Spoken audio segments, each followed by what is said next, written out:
Како дел од кампањата 16 дена активизам против родово базирано насилство, општина Кочани преку заедничката програма на Европската Унија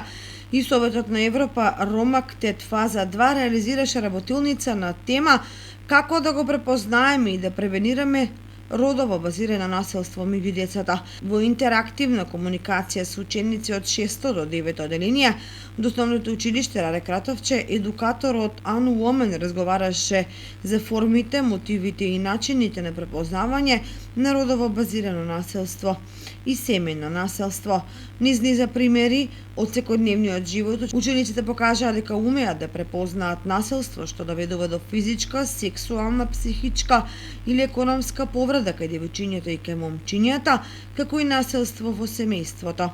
Работилницата реализирана во рамки на заедничката програма на Европската Унија и Советот на Европа Ромактет фаза 2 во соработка со проектот за јакнување на активностите против трговија со луѓе во Северна Македонија, кој се имплементира преку програмата на Европската Унија и Советот на Европа, хоризонтален инструмент на Западен Балкан и Турција. Општина Кочани со ова работилница настојува да ја подигне општествената свест и да поттикне размислување за индивидуалниот и колективниот придонес во борбата за спречување на родово базирано насилство.